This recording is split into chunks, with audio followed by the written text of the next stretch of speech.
104. Well, you have to set 100. I know. It's because it's a significant 2-year special happy anniversary edition. Are we doing something special other than that regular? No, we're doing the regular schedule Right. programming. And the couch did not happen. I want to Couch point did out. not happen. No. I don't know if I feel the couch. No progress on the couch front. I haven't figured out if the couch will be here or not. Stay tuned. For a 30-year anniversary.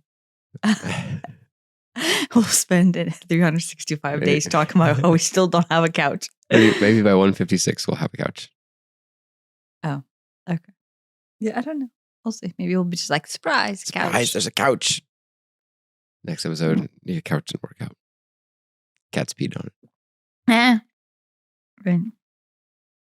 Okay, so this is something that I think we have been working with, and then maybe possibly struggling with a little bit once again. And then everybody else who has kind of like come into our life in various ways. Like I thought about it from a different angle. And so this is not a revert back to like trauma processing 101, but maybe we can try to like scale it. Like we can try to see, to talk through what are different scales of that interpretation look like. I don't know if that's what will happen, but I'm trying to see if that we can make that the goal. Right. And so this is where it becomes difficult for me. It seems like at any one point I can find myself completely like enamored with all aspects of life, right? And then therefore like any distress and any turmoil and even any like heavy trauma, I see it as like, oh my gosh, look what we're doing on this earth. We're experiencing this huge set of arrays and possibilities that is the expression of our humanity. And we believe our trauma and we believe this turmoil and we believe this distress, right? And we feel separate from it. We feel like we're experiencing as opposed to designing it, right? And that fascinates me. And then I go into the tangents of, oh my gosh, like we just believe it. We really, really believe that this is real and this pain is real and we're suffering and we have suffered and it's going to continue to be suffering and all of these things, right? Yeah. And then at the same time, I can very much go into my personal trauma and feel the depth of how real it feels. Sure. Everyone's trauma is very, very real to them. Yeah, but like I can almost see how it would be to turn on the switch. To sink into it? And sink into it. Yeah. And completely forget the overview aspect. And basically like... It's all too easy. Well, yeah, but I think that's what it is. It's basically kind of like a choice. It's almost like a switch, the way I see it, is the choice between, oh, I'm approaching this experience with complete awareness, or by choice, oh no, zero awareness, this pain and the suffering and me being the victim and me, having this matter and having that matter and having this be their fault and having no control over this. That's the game I want to play. Yeah. And both of those, one can exist on their own, and then two can also exist simultaneously. If that makes sense. Yeah. And I've had many times when I will bounce back and forth, almost, second to second between those two, where it's like I'm in both. I mean, it's not exactly simultaneous because it is a very much a back and forth. It is, I am stuck in it. I'm lost in it. Wait a minute. No, I can see from a larger perspective, what this all means. No, wait a minute. No, I'm the victim. I'm down. No, wait a minute. And I bounce back and forth. And that's like, to me, those are the times when I'm kind of on the threshold of being able to hold it in a higher place of overlook, but not quite there yet. Because I just keep, it's crazy to experience that, because it is like both things just a couple seconds each. Yeah. We talked about this before. Yeah. I think, because I was going through that, like, I don't know. I think in the beginning of the year when I was really struggling, I think that I was there, and it was really unsettling. Like it feels really unsettling to be completely lost, and then at the same time, like all of a sudden, go wait, what? And then I'm like, no, but it hurts. But I'm like, no, wait, what? And it was really weird. Yeah, but what changed since then, I guess, and this is what um I'm going through is like that this switch is very obvious. Like maybe before I felt like I was freely jumping from one to the other, and now I'm noticing, oh no, there's a switch. There's a switch in that choice. What do you mean switch? Like it actually like a switch, light switch, Like, to where your psyche chooses to be in awareness or it chooses to experience the not knowing. Do you know what I mean? how is the switch different from the choice? Yeah, I guess it's a choice. Okay. Yeah, it's a choice. But this is when I highlight the choice is there because we got so used to playing in the woozy me victim state. When we're making that choice, it's not like we do not want to stay in a higher state of awareness, but because we feel triggered by that state of awareness having unknowns, and we almost have to like trust the process and trust the universe, and that's scary, like to within itself. We go into what is familiar, which is us playing the victim, right? And I think we've talked about that before. Yeah. Just that idea that we go back to the familiar notions of this is what it looks like for us to feel comfortable. And even though on the greater scale, like the comfortable is not what, like we wouldn't choose that. Yeah. That's the funny thing is that we're choosing, I guess, like short-term benefits over long-term benefits for sure, because it's like, oh, I just don't want to go there is the short-term benefit. But, going there and dealing with it benefits you much greater in the long term. So, yes, logically it doesn't make sense. But at the same time, I can totally relate to it too. Because, I've spent my whole life doing that, and it's to the point where it wasn't even obvious to me that there was a choice until just a couple years ago. And then that doesn't even mean that I made that choice a couple years ago either. Yeah. Yeah. It seems like this is what's interesting.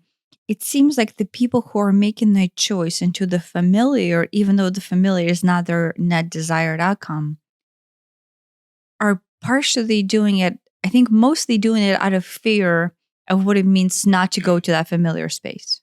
Like, this is where I've been going all along. Like, the second something comes up, oh no, I go into, well, what can I do about it? Like, Yeah. into that lack of responsibility or lack of sovereignty.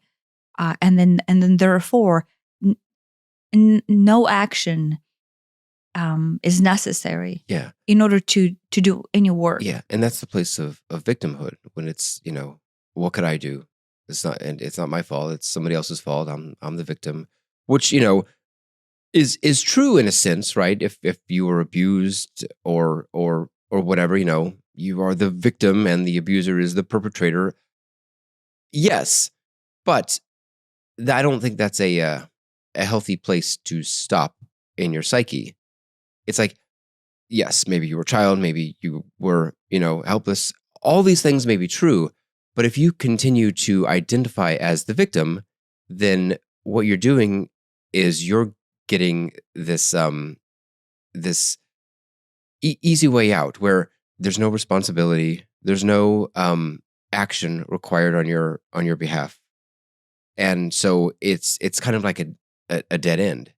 There's no way out until you reframe it. Because I've felt this myself plenty of times for various topics, and that's just you just stop there, you stagnate there, and there's no place for growth if you identify as the victim. the only way There's out, not even growth anything to do. There's no place for right? you to do anything. You're stuck. You're parked in the I'm a victim spot. Woe is me. What could I possibly do? What could I possibly have done? There's no responsibility. There's no accountability. And that's not to say that it is your fault that whatever happened to you. That is not what we're saying at all. I'm saying when you stop identifying as a victim in your heart, in your psyche, in your soul, that empowers you to go, you know what? I don't want to be a victim anymore. And how many ways in my life am I being the victim? I'm being the victim because, oh, well, the bank charged me a fee and, well, that's just what happens to people. And I'm not going to bother calling up about it. And so I lose $5 here, the minor things. Or, I'm the victim because, well, the boss wants me to work on the weekends and I don't want to, but, that's what I do. Being the victim is contagious and spreads to all areas of your life. And then you're the victim in every area of your life. Whereas if you can go, no, I am done playing the victim. Thank you, victimhood. You have served me well over the years. You have made me feel safe in as much as I don't have responsibility, and having responsibility is scary. Let's be honest about that. It is. So it has a purpose. But when you graduate beyond that, then you're like, well, you know what? I'm going to take some accountability for my life as a whole, all aspects going forward, and you can stop playing the victim, and you can regain some control over your over the 3D manifestation of your life, what happens in your life, and B, over how you feel about yourself. Yeah. Is that how you felt about yourself? As you felt like disempowered? Yeah. Yeah. But like that sense of victimhood is like more easy to see because like in that sense, you don't have a voice and you feel disempowered. And so therefore you're playing the victim. Yeah. But a lot of people are not in that position. They have a voice, but deep down they're still playing the victim game, even from the standpoint of control, right? Like with me, right? I never felt disempowered. Do you know what I mean? My whole shtick was, oh, I'm gonna grab the destiny by its balls and basically run with it. Do you know what I mean? That was my way of coping with trauma. Relate that to being a victim. Yeah. So in that case, it doesn't look like victimhood, right? Because I'm a go-getter and I get shit done. And if somebody says something, I'm probably going to say something back. And even if somebody implies something, I'm probably going to say something back. Do you know what I mean? So it's very much more aggressive way of approaching the world. But deep down is a defense mechanism against still feeling disempowered. Do you see what I mean? Yeah. No, so yeah. that victimhood exists regardless of how the net stimuli presents itself. Right. On the surface, yes, you'd be, aggressive and all that. But deeper down, in a sense, you were a slave to it. You couldn't not do it because not doing it was terribly unsafe. Yeah. Yeah. But I want to say what we're discussing right now is how it presents itself in adulthood in real life. But the truth is, the victim that it actually comes out of, the baseline of that victim mindset is the broken child that is basically unsafe and needs defenses. Yeah. And playing a victim is part of a defense for the child. Yeah. Because I really think it goes down to like accountability and responsibility. Like, because to me, it's really comfortable not to have accountability and responsibility. So that lines up very well with my flavor of victimhood. How is it easy to not to have accountability and responsibility? Because then nothing's my fault. Then nothing's my responsibility. And if nothing's my fault, then that's one less reason people have to not like me. So it goes down to that. But right, if I don't have the responsibility over it, I can't mess it up. I also, on the flip side, can't do it right. which, is But just completely discounted. in your case, you don't do, right? Or do you do? I would usually not do. Right. And it's not a laziness thing. It isn't avoiding the physical or mental effort at all. It was just like, if I can avoid doing it, then I can avoid any repercussions for doing it. Yeah, out of fear. Out of fear that if I do it wrong or I don't do it 100% right, or maybe even 110% right, because, I would set a very high bar for whatever that is, then that wouldn't look good and I wouldn't be loved. And 100% connects to that. But it's right there in the same, it's like a brother or cousin of victimhood, because it's like, I don't want the responsibility. I don't want the accountability to do it. Yeah. Yeah. Yeah. I guess, but, in my case, like with me, I have a certain tendency, like it's interesting because this is what came to mind. Like when we first got into real estate, right? I have, like, you were against it because of the risk aversion. Yeah. But was it risk aversion or was it this? I mean, there was risk aversion in that, what if someone slips and falls? What if it burns down? What if, because we've never done any serious house projects before. What if we can't figure it out? What if we lose money? All these, all the negatives seemed very, very possible. And the upside is we make money. So it's like all these negatives versus one upside. So it seemed scary. Yeah, but that's the surface. But that's the surface. Did it actually go down? There was that, but those are almost more tied to specific things than the concept of real estate as a whole. When the first house we got, when we were cutting the countertop, right? I'd never cut a laminate countertop before, and this is kind of you get one shot at it situation. Well, I mean, if you start far out, yeah, no, that was the thing is, it's 2 feet too long because that's the size it comes in, and we need to chop off 2 feet of it, and it's like, well, we need to chop off the side, the edge that goes against the wall, not the edge that's going to be. No, wait, maybe we did have to chop off that edge because it wasn't finished right. I don't remember. Whatever it was, I want 1 or 2 very, very smooth, very, very perfect cuts in exactly this right place. And it's like, you can't, if you stop the saw, you're going to be able to start it back up. And it felt incredibly high pressure. And, sure, I've got 2 feet to play with, so I can cut and practice as much as I want down for those 2 feet. But it was very, very much oh my gosh, if I mess this up, it's like the end of the world level stuff. Is it really? No, we go buy another, $200 countertop, whatever they were back then. It's not the end of the world. Oh yeah, and then you got to cut a sinkhole out of it. Oh my gosh. So it is completely blown out of proportion, not to any sort of monetary thing, although yes, I suppose there is, but how is this going to make me look? Therefore, how are people going to perceive me? Therefore, how am I going to feel loved or appreciated or something in that neighborhood? So yeah. It isn't for the idea of real estate as a whole, other than the idea of real estate as a whole comes with a lot of those. And then we got to do the painting, and then we got to do the wood, and then we got to do the carpet, and then we got to da. And all these things have possibilities of failure. And failure, to me, has always been so much bigger than what failure really is.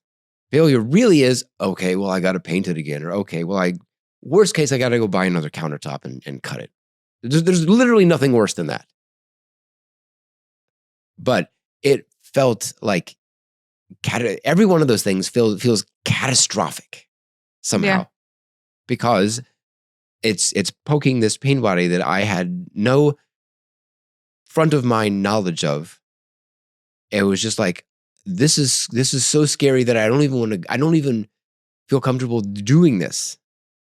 I'll do it because we've committed, we've bought the house, now it's too late.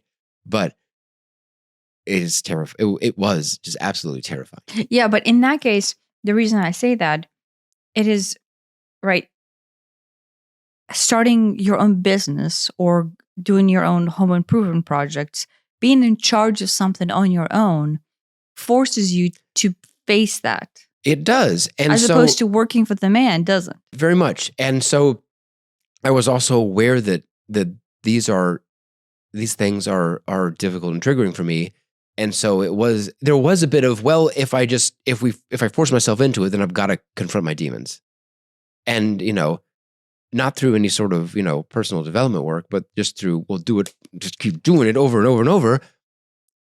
They lost some of their hold on me through that, because I've cut many countertops now, and it is not a stressful thing anymore. Well, it just moved on from being countertops to still existing in somewhere else. It's still down there.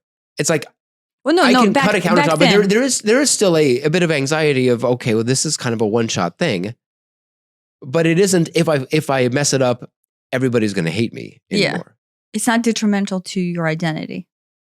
There you go. That's what it was. It was, my identity has always been so wrapped up in, I do everything really, really well, and I do it right, and I don't make mistakes, and I'm perfect. Yeah. And therefore people love me. People can love me. Well, no, the identity is actually wrapped in, deep down, I believe that I'm unlovable and I fuck up. And the second that I do that, nobody would ever love me. Yeah. Right. My projected identity is what I said. My real identity is that. Because because it always felt like I'm some sort of like imposter syndrome. I'm really actually terrible at everything, but somehow I seem to have everybody fooled. And, as long as I can get good grades and get a good job and, surface level do things that appear good and nice and maybe even impressive, then okay, maybe then I can con everybody into loving me. Yeah. No, but it's not even maybe impressive. The childhood trigger that you had was it had to be impressive. Yeah, I had to go above and beyond, of course. Yeah. So the trigger that causes the unsafety, like this is the theory that I have come across, and I think I've been saying this for a while, but like maybe this is the transversing of this plane, is at the core we have basically a childhood emanation of us that is pure light, right? And then when we come into Earth 3-dimensional plane, the goal is to have a very visceral experience of Earth. And then the first emotional trigger we can possibly have as a child, right? Like this is going back to Gabor Mate theory, is unsafety. And it doesn't even have to be real. Just perceived unsafety as an infant before we can even speak. Yeah. And that is what that box comes in. And on Earth, this is my theory, is everybody's box, the first box is unsafety. And you come in onto Earth and you basically go into this playground of how will my emotional range expand itself out from this initial, whoa, I'm unsafe. And that's the child that is locked. The child is locked with the idea, connotations of unsafety, very nebulous. But then as you progress into the world, you take on your personal flavors of it. Right. And your personal flavor of it is a statement in a negative. It's dual. It's one consciousness split into duality, and you take on the identity definition in what we say negative spectrum is, but really it's the definition that holds density of deep down, I believe I am. And then in your case, the definition is unlovable and a fraud and I don't know, whatever other adjectives you can use to describe that flavor of unsafety. Right. And, for me, like just extending that example out, it comes through as I come in and I'm unsafe because I have no one there to take care of me that I feel like wants to or has time to. And so like trust and being able to rely on others. And that plays right off of mine, because if I mess something up, that also triggers yours, which then triggers mine. And so that, doubly so. Yeah. And so if you then identify as the person or as someone who is at a point of disadvantage, like in my case. And my disadvantage is you can't trust anybody, right? Because you're unsafe because there's no one to trust. There's no one there to take care of you. And that's unsafe, right? That this is, I'm not saying that's the only flavor, but that is kind of like the root of the flavor. Mm-hmm. Then you go through the entire life from that inception of that identity, trying to either prove that or disprove that to yourself.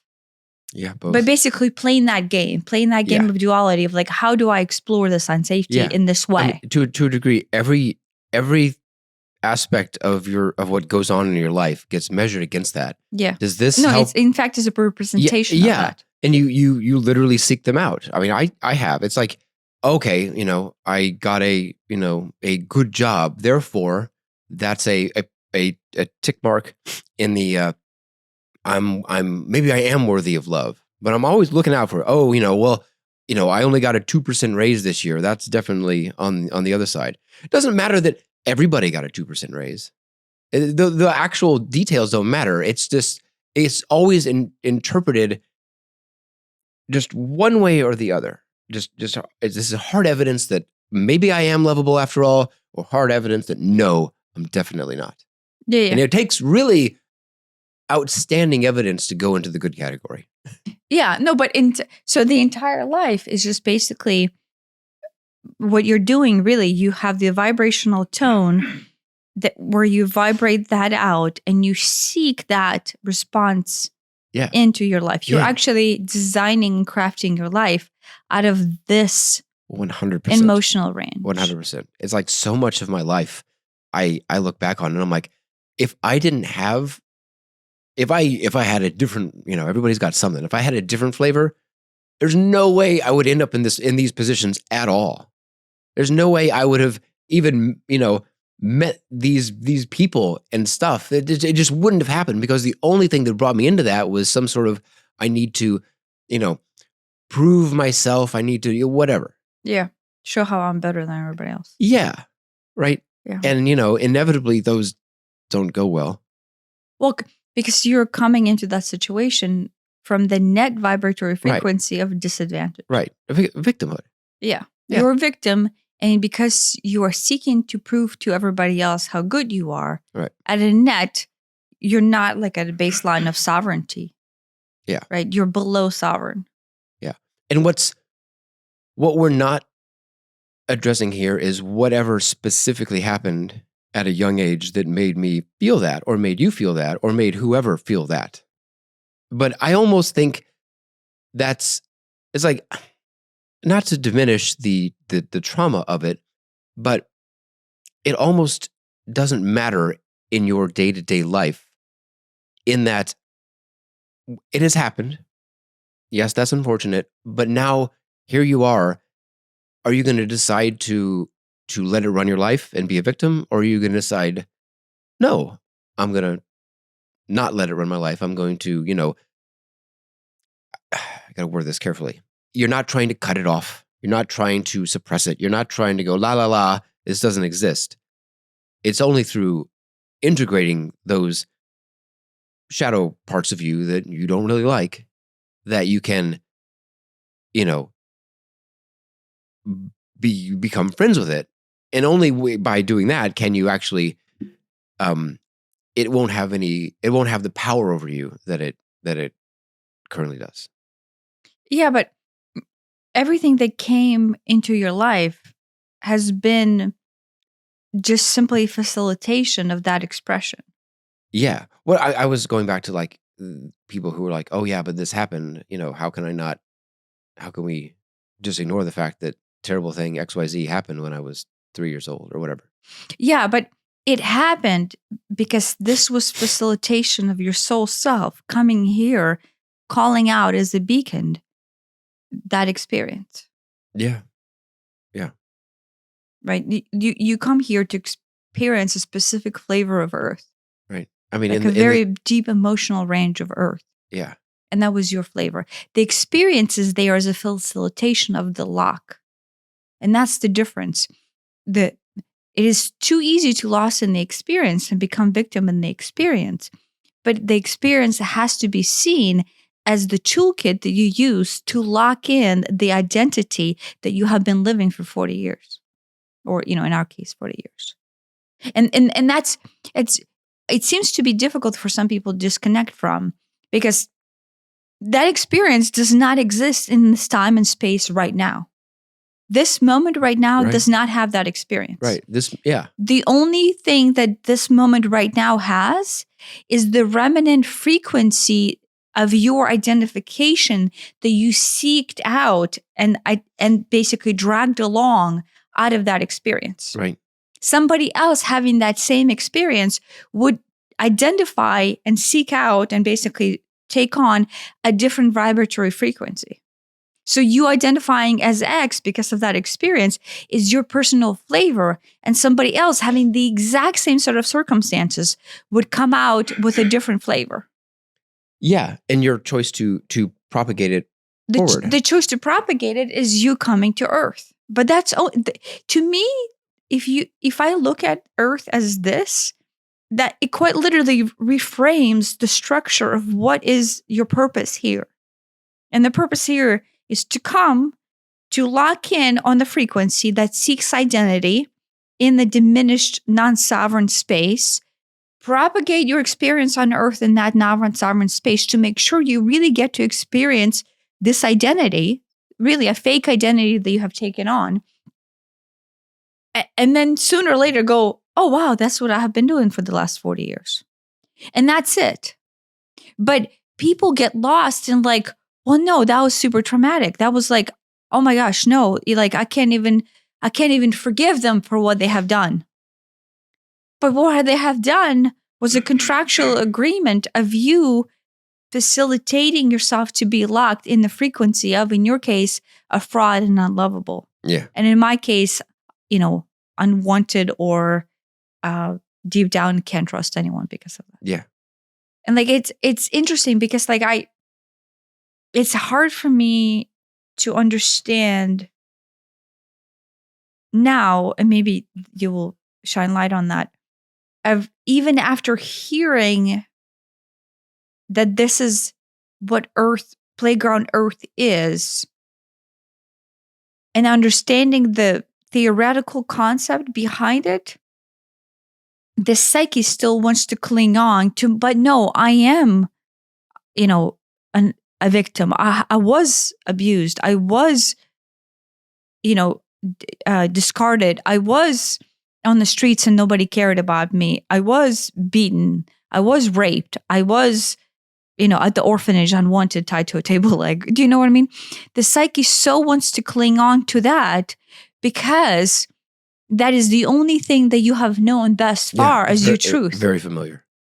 And the only reason you're not letting go of it is not because you are unable to, is because you find comfort in that identity. I mean, I think you summed it up. It's that it's familiar, it's comfortable. Anything else is unknown, and unknown is always scary. Along, maybe to some degree, along with taking responsibility for it. That's scary. That requires action.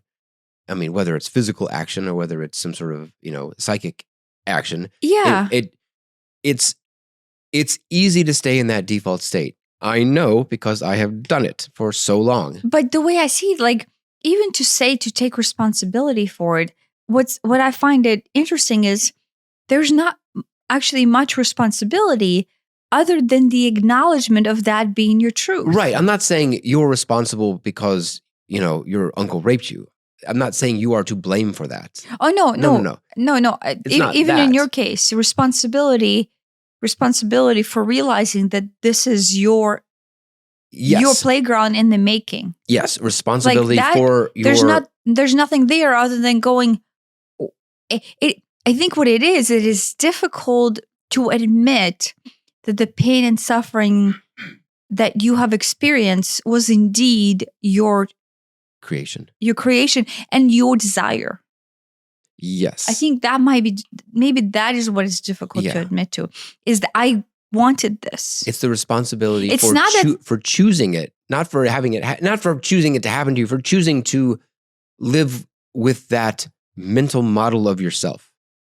Well, and come to Earth to take that on as your mental model. Like, people don't want to believe that. Yeah. I No, think people don't want to believe that you come here yeah. and you contractually sign an agreement to experience the depth of human suffering at the most intense level under the most circumstances that nobody would ever choose in their right mind. Yeah. People don't believe that. No, I mean, that your soul came here for this experience, which then your psyche thinks, why would I choose to come here for anything other pain than love and and light? suffering? Yeah. Yes. It makes, I mean, here in the 3D body, it makes no sense because we don't want the suffering. We don't want these experiences. We just want to have, happy days every day, beaches and sunsets and butterflies. And those are nice. I enjoy beaches and I enjoy sunsets and I enjoy butterflies. But I have come to appreciate the negative emotions, the sadness, the anger, the fear, the, feeling unloved, all of these things, which, they're not positive emotions at all. They hurt, sure. But to reframe life on earth as this journey where there are ups and there are downs, and you are here to experience the widest breadth of all of them. And above that, you're really here to focus on these handful of things, some of which might be good, some of which are probably bad. I came here with the goal of really, really diving down and having a master's level course in what is it like to be unlovable? What is it like to feel like you're just not good enough? What is that like? And I've had 45 years of exploring that, and I will have many more years of exploring that because that's my mission here. Now, you can do that through some sort of, I'm not going to explore that. I'm going to fight off, and I'm going to not feel that, and I'm going to drink it away and whatever. That's an option. No, but you're still exploring that. You're still exploring it. And no matter what, but that this is what I would say. This is what this transversing looks like. At any level of this comprehension, you are exploring that. Yeah, I just want to say that you can do that. A, it's not really effective, and B, it doesn't make any progress toward what I think the goal is to really understand it and feel it and integrate it. If there's a goal here, it's that. It's to take these negative emotions and go, oh, wait, I've spent my whole life trying to separate myself. Here's me, and I'm going to define me as this ego part of me that is only the good things. Here's the part of me that's really smart and da da da da. And the part of me that's, afraid of a confrontation with the bank is that's not me. That I don't do that. I do that, but I'm going to pretend that I don't. Only when you can happily, and I'm using that word on purpose, be all of you, can you ever reach any sort of peace around this matter? Yeah, but your exploration of those emotions, it's a choice into comfort. It's a choice into comfort. Right. Because it's easy, it's familiar, it's known. And it's identity of us. It is comfort because we have chosen to have this as our identity. So we actually think that this is us. Yeah. We think we are choosing us. Yeah. Because the us is this familiar version of our being. We have built our entire identity around it. Yeah. And the scary part, I think, which is why most people find it preposterous to say that it's a choice for me to be the victim. But because you have attached yourself and become comfortable with this concept of you as this identity, the truth is, in order for you to choose something else, you have to realize that this identity has to get dissolved. And it's not because you have to replace yourself with a different choice, with a different identity. You are basically on the path to no identity. And that is probably terrifying to most people. Yeah. The identity, it's weird because in a very real sense, as you go along this path, your identity ends up dissolving. But that's how it feels. It feels like death. It feels like a mini death every mean, time you dissolve this identity that has been your truth, but truthfully has been a false identity. Yeah. I mean, because you're not a victim. You're never a victim. It is a literal identity crisis that you go through. And they are. I've gone through a small number of them over the years, and they are terrifying because you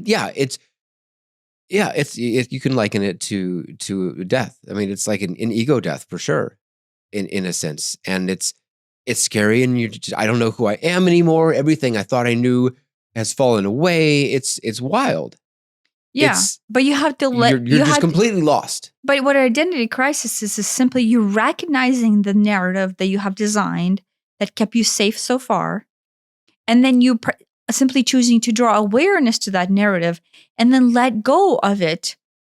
Yeah, as your driving factor in the world. Right. You simply basically go, oh, instead of me having an identity as unlovable and basically chugging my way through life as that, you simply go, that is not a thing. Right. That's the proper way to do it. The scary way to do it is to have something happen that makes it obvious that whatever identity you had built up is just false. And there's no amount of mental gymnastics you can do to square that circle. And you're just like, you just can't. And it feels like your life falls apart because everything I thought I knew was actually a lie, and you can't get around that. That's the identity crisis. Yes, if you do it the right way, it can be a relatively smooth transition into I realize I have identified as a victim. I no longer want to do that, and I can see the ways that I've done that. I can see how I've done these things. I've behaved these ways. I've thought these things. All of those reinforce this victimhood mindset. I'm choosing to be done with that. I'm choosing to frame my life in a different manner, deliberately, on purpose. And so it is a smooth continuum without this just gaping, missing floor in the middle that is the unpleasant way to do it. Yeah, I don't know how the gaping floor would the gaping floor create itself. If you don't know where you're going. But you don't know where you're going. I know in this example, I know one knows that they want to move away from victimhood. It's not even that you have to move away. There's no moving away. You will never not have triggers that would be triggers of the life will be the same. Yeah, I want to move away from identifying as a victim.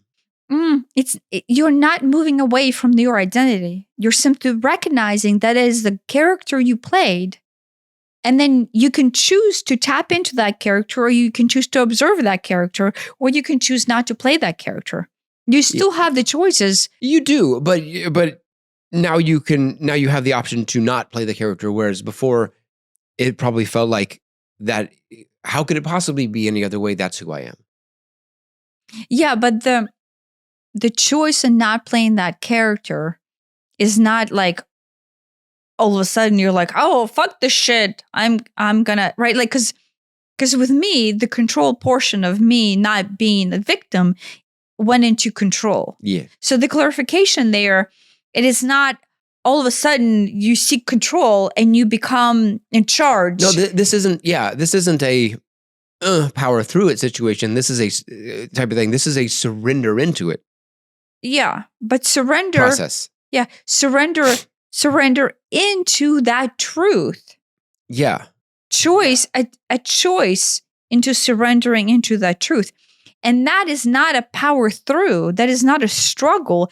That is actually almost acceptance. An ease in and then grace into that space. Right. You accept yourself as such through ease of the moment. You're right. That's maybe I worded it really badly. I said, I'm not going to be a victim. It isn't, I'm not going to be a victim. It's, I see all these things that have happened in this victimhood mindset that I have just inherited and lived my entire life. And I view myself like that. It's more of, I am going to make friends with that. And in doing so, it won't have power over me in the way that it used to. Although I really think that is really should be like a very distant second goal. It isn't, I'm doing this in order to get power over it. It isn't like that. No, it's not like that at all. It is, in fact, simply recognizing that this is the toolkit that you have used to set up an identity and live thus far. But deep down, you have to basically look at the cause of it, which is the unsafety that you're trying to mitigate. And that is what you have to give power to or truth to. It's not, oh, I was playing the victim. Let me accept myself playing the victim. No, I was playing the victim because it was safer than to feel the unsafety that I actually feel deep down as a broken child. Mm-hmm. And that is the space you actually need to give, right? Which is counterintuitive. You have to go into the victimhood, see why it's there, and then realize that in this victimhood, you actually think you have power. Yeah, you think you're safe. That grit that you think you don't have is actually the grit you have to play victim. Yeah, right. So that is your action forward because it takes effort to play victim. Right. Even when I said, I want to avoid, all these things that where I could fail, there was a lot of effort into avoiding them. It's the same effort as recognizing them. Right. It would have been less effort to actually go and do the things that are scary, to be completely honest. Because it's you're suppressing your truth. Yeah. Your victimhood is there to not see yourself as a broken child who is scared. Right. Not because they are a victim, because the world is scary and it's very nebulous. And victimhood is how you play the scary. Right. And it takes a lot of effort, like a lot of grit and work and determination to continue to function in the victimhood mindset. Right. But it's very exhausting. But it's very polarizing to the psyche because it lets you slice things off and pretend that's not me as a victim. As a victim, like what? Responsibility or any accountability for your life and your mindset. You just no, I don't have to worry about that because I'm the victim. I get the sympathy card. Because I'm the victim. You don't have to. Being a victim is not helpful to to the integration of a person. To actualizing into your truth. Yes. Yeah. Yeah. I don't know that you can individuate, to use a Jungian term, if you genuinely identify as a victim. Not saying you weren't a victim of a crime, but if you are, I am a victim. I identify as a victim. If that is you, I don't know how you could individuate. Yeah, no, there's not a way. I don't think there's a way for you to start accepting yourself. Right. If the definition right now is I'm a victim and then therefore nothing is in my control or nothing is at my reach or there's nothing I can do to change the circumstances. Exactly. Because through the mere definition of being the victim means you have no way of changing anything. Right. Everything is, you're at the mercy of everything and everyone. Right. It's like, if you're locked in prison, you literally have no way to change that. Being locked in prison. Yeah, but there's safety there. But there's safety because now you don't have to work, you don't have to worry about food. Maybe you have to worry about getting shivved, but maybe not. You join the right gang. I don't know. Right. So it's weird because in all these things which are bad, being a victim, that's not a desirable thing. Being in prison, that's not a desirable thing on the surface. There are nuggets of safety in there. There are nuggets of comfort in that thing, right? You don't have to work. Can't work. What do you? Yeah. Not even on the table. Yeah. In transversing this understanding, at the core is unsafety. And then basically we take on a flavor. And whatever that flavor is basically distraction of self to continue to reinforce some idea. But at the core, that idea originated with the purpose of, I feel unsafe. What is the explanation behind it? Do you see what I mean? And that's it. So if you see it as like, okay, deep down, I'm just unsafe and it's nebulous and it's not real, but it feels extremely real and extremely life-threatening. And my psyche has grabbed onto this definition for safety. And most people will never admit that they decided to be the victim for safety, or they decided to be unlovable in order to feel safe, or they decided to be, not trusting people in order to feel safe. Right. I mean, that one's more obvious. Like with my case, it's obvious. Like, oh, well, why do you not trust people? And you basically think the world's out to get you. Oh, it's big, Yeah. But on the victim, you're like, wait, isn't victim already being gotten? So why would you choose victimhood in order not to be gotten? Yeah, right. But it is a protection mechanism. Sure. No, I mean, in order not to be gotten. Absolutely. All these things that we do they're there for a reason. There is a benefit to it. There is a perceivable benefit to that. Now, it's at some point you realize the benefit doesn't outweigh the negatives, but you get something out of it for sure. Well, you get propagation of this identity that you have locked in as your way of life. Yeah. That's it. Yeah. Yeah. It's interesting. I think the more time and the more decades somebody's spent doing this, and if they have not exposed themselves to the ideas of what this means, like to any kind of forms of awarenesses or deeper ways of thinking or deeper understandings, the entire life has been spent avoiding touching on that portion of themselves. And they have deemed themselves to be a victim or unlovable or unsafe, way, way, way back in the past. And that's the thought process that continues deep down, like ingrained into your belief, like subconscious belief that you propagate out. But you never step back and analyze why or how or through who, and what is it that you're doing to propagate this linearly forward. Yeah. But the truth is, going back to our previous podcast, because you still give it attention, or in this case, pretending not to give it attention, therefore actually give it attention. That's what is happening. Yeah. Because you keep on denying it as your truth, and you're pretending like it's not your truth. You're actually giving it power, and you continue to have it propagate forward into your future. You want to have it propagate into your future through this denial.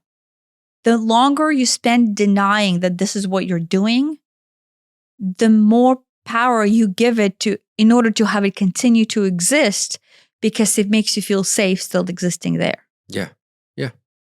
So the choice, and this is, I think a lot of people don't like this statement, but the choice into the self-deceit is your safety.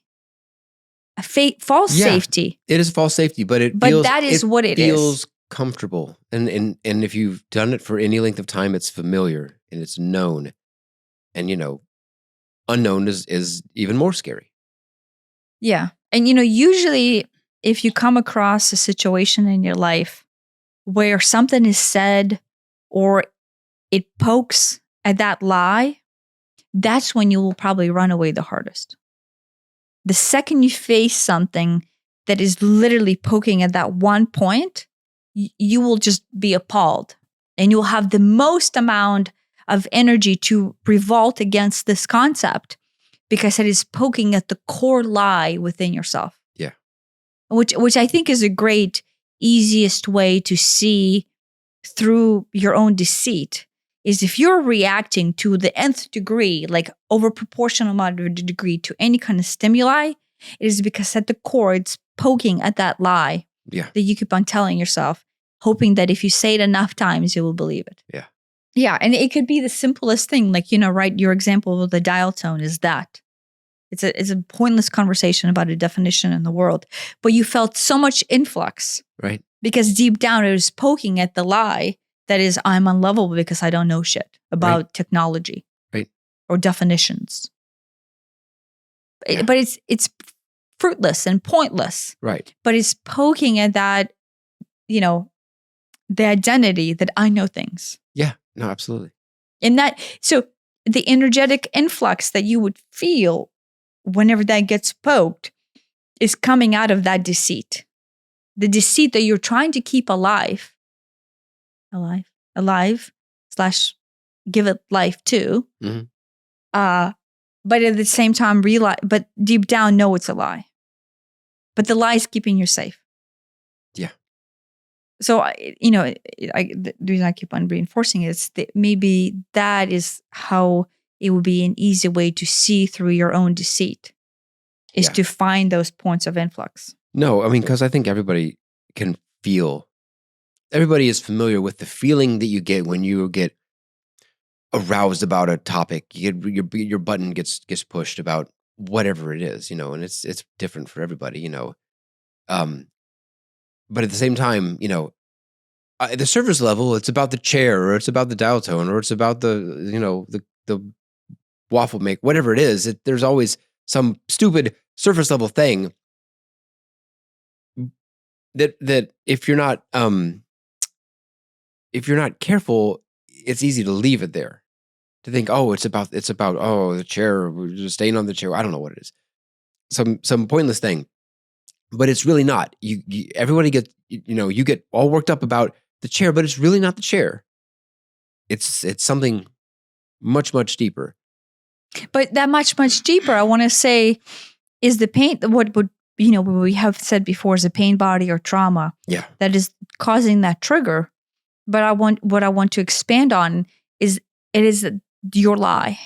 Yeah. It's the lie that you're hiding from yourself. Yeah. It's the lie you're trying to tell yourself that is hiding the actual truth. And that truth is simply, that's the thing, is the lie is there because we don't even want to know what that truth is. Because that truth is super scary. It's scary. But, that's in that shadow section that nobody goes there. Yeah, it's but a no-no square. Yeah, but the truth is, the actual truth at the end is you are simply feeling completely unsafe, and it feels bigger than death. And that's what you're hiding, is that unsafety, the vulnerability of that unsafety. And we have been basically in some way trained away from feeling that vulnerable. At age of 0, when we are fully vulnerable, we have basically been trying not to feel that. Yeah. Yeah. Oh, even though, just again, to reinforce the flip side is well, obviously the victim feels vulnerable. No, the victim seeks power in the victim. Yeah. But deep down, there's actually a whole other layer of vulnerability that you're refusing to feel. Right. Because that it's super unsafe. Yeah. Nebulous The unsafe. victim seeks, there's safety and comfort in being a victim. Therefore, they're not vulnerable. Right. Yeah. Deep down, you would think that the victim is it's vulnerable. It's a weird, perverse logic, but it works. It works. Yeah. As a, card-carrying member of the victim club, I understand that. Right? Yeah, but that's what it is. It's you think you're, when you feel, I think this is the deception. You think you are at the most honest and the most vulnerable when you admit to yourself that you're the victim. Right, because that's a brave thing. That's a brave thing to do. Oh, look at me! I'm being vulnerable. I'm the victim. I'm the victim, and I'm telling you how I am a victim, right, and everything that happened to me that made me the victim. Right. You think that that's it. That's your strength or kryptonite or whatever. You're conning yourself. It's a self-con. Because you at a very real level want to be identify. You want to identify as a victim because that lets you get away with not having to deal with it. Well, not having to actually face what's underneath. Yeah. Is what is the true vulnerability. Yeah. Of being a lost child, and have it be nebulous, and have it be bigger than whatever this one thing that you decided to focus on to give you power. Yeah. Because deep down as a vulnerable child, the amount of things that make us feel unsafe are a lot bigger. Yeah. There's world that makes us feel unsafe. Sure. But because you focused in on this one thing, because it gave you sense of control of like, oh, okay, well, I can narrow down it to this extent. And as fucked up as it sounds, it will make me feel safe being a victim. Yeah. No, it does. There's absolutely a sense of safety, comfort, yeah, in being a victim. Yeah. Without a doubt. Yeah. Yeah. Yep. Whole other fucked up ways of shit to explore. It never ends. Still here. Still here. Thanks for listening. Thanks for listening.